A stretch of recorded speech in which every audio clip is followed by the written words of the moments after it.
गांव शिमला में एक लड़का रहता था, सूरी। सूरी के अब्बू की चाय की दुकान थी। वो सुबह उनकी मदद करता और फिर स्कूल चला जाता।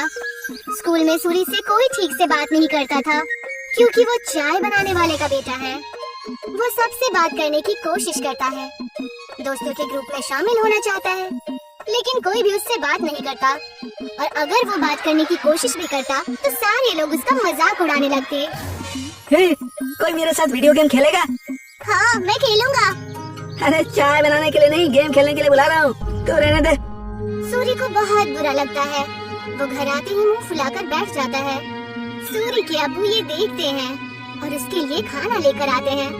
अरे क्या हुआ सूरी, तू मायूस क्यों है आज? ले खाना खा ले, तुझे अच्छा लगेगा, ले। पापा, कोई और काम क्यों नहीं करते?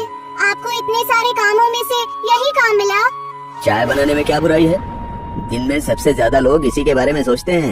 नहीं, मेरे दोस्त तो मजाक उड़ाते हैं, मुझे अपने साथ खेलने में भी शामिल नहीं करते। बोलो कौन सा खेल खेलना है, अभी खेलते हैं। आपके साथ नहीं, उनके साथ खेलना है। ये कहकर वो वहाँ से चला जाता है बिना खाना खाए।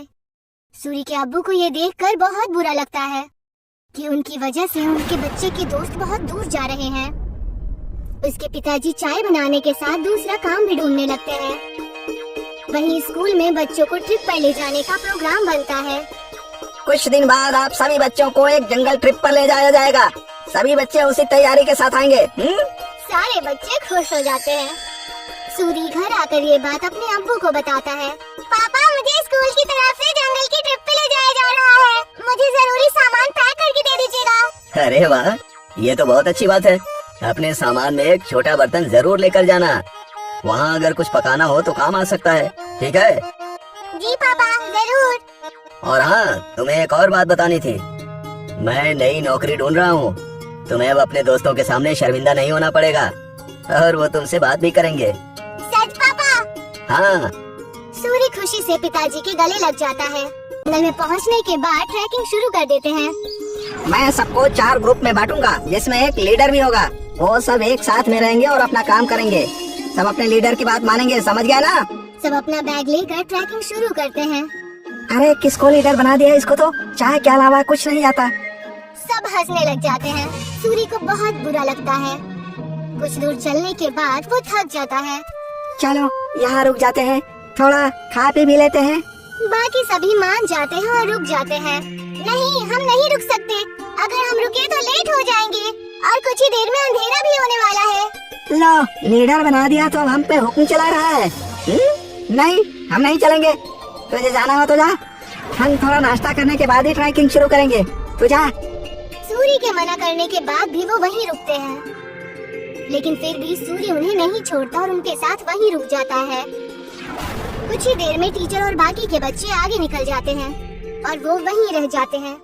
थोड़ी देर आराम और नाश्ता करने के बाद वो अपनी ट्रैकिंग शुरू करते हैं, लेकिन जल्द ही सूरज डूब जाता है और अंधेरा हो जाता है। अरे ये तो अंधेरा हो गया, अब तो रास्ता भी समझ में नहीं आ रहा। बाकी बच्चे भी डरने लग जाते हैं। कुछ ही वक्त में ऐसा मोड़ आ जाता है जहाँ से रास्ता पता करना मुश्किल हो जाता है और उन्हें वहीं ठहरना पड़ता है। अब तो मुझे भी रास्ता नहीं पता, मेरे ख्याल से हमें आवाज लगानी चाहिए।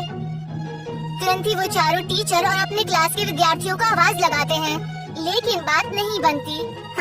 टीचर, टीचर, अरे कोई हमें सुन रहा है? हम खो गए हैं, कोई है?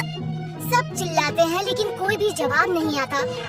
लगता है हम बहुत पीछे रह गए हैं। हमें आगे का रास्ता नहीं पता, इसीलिए हमें यहीं रुक जाना चाहिए। हो सकता है अगर आगे गए तो रास्ता भटक जाए। नहीं, हमें कोशिश करनी चाहिए, क्या मालूम हम सही जगह पहुंच जाएं। रात बहुत हो चुकी है, जानवरों का भी डर है। टीचर थोड़ी देर में हमें खोजते हुए आ ही जाएंगे, हमें यहीं रुकना चाहिए। सबको उसकी बात ठीक लगती है और वो लोग वहीं रुक जाते हैं। कुछ ही देर में रात हो जाती है और तेज ठंडी हवा बहने लगती है और उनके पास बचा खाना भी खत्म होने लगता है।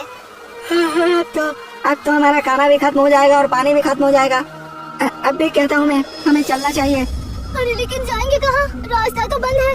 मुझे तो बहुत डर लग रहा है, कहीं कोई जानवर ना हमें खा जाए। मुझे तो बहुत ठंड भी लग रही है। हाँ, मुझे भी। मैं आग जलाता हूँ और सब लोग आग जलाते हैं। कुछ देर जलने के बाद आग कम होने लगती है। हम क्या करेंगे, इतनी ठंड है, आग भी खत्म हो रही है, जानवर से नहीं तो ठंड से छूट कर मर जाएंगे। सूरी कुछ सोचता है और कहता है, मेरे पास एक आइडिया है। मेरे पास बर्तन और चाय की पत्ती रखी हुई है बैग में। वो आग बुझने के बाद तक गर्म रहेगी तो हमें भी गर्म रखेगी। सूरी तुरंत वो बर्तन निकालता है और सब उसे अपना पानी दे देते हैं, लेकिन फिर भी पानी कम पड़ता है। वहीं पास में जमीन पर बर्फ पड़ी होती है, वो उसे उठा लेता है। जैसे ही काली चाय बनती है, आग खत्म हो जाती है। सबको बहुत अच्छा लगता है। उसे पीने के बाद सब तारीफ भी करते हैं, लेकिन अयन सिर्फ चुपचाप चाय पीता है। कुछ ही देर में उन्हें पत्तियों की आवाज आती है और वो अपने पीछे की तरफ देखते हैं। वो देखते हैं कि उनके टीचर आ रहे हैं। सब राहत की सांस लेते हैं। कैंप में पहुंचने के बाद जब टीचर उनकी तारीफें करते हैं तो अयन कहता है कि वो महफूज उनके लीडर सूरी की वजह से है। ये सुनकर सूरी को बेहद खुशी होती है।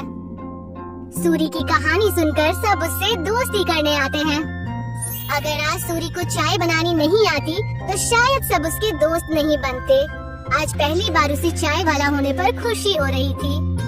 अगले दिन वो खुशी खुशी अपने पिताजी के पास गया और उन्हें सारी बातें बता दी। अरे ये तो बहुत खुशी की बात है। एक बात तो मेरे पास भी है, मैंने अच्छी नौकरी ढूंढ ली है। सूरी ये सुनकर हैरान और उदास हो जाता है। नहीं पिताजी, आपको काम बदलने की कोई जरूरत नहीं है। आप जो भी काम करते हैं वो अच्छा ही होता है और कोई भी काम छोटा या बड़ा नहीं होता। ये मुझे अब समझ आ गया है। सूरी के पिता ये सुनकर खुश हो जाते हैं और अगले दिन वो खुशी खुशी अपनी दुकान में अपने अब्बू की मदद करने लगा। और जैसे ही वो स्कूल पहुंचा तो सब उससे मिलकर उससे बातें करने लगे और उसके साथ खेलने लगे।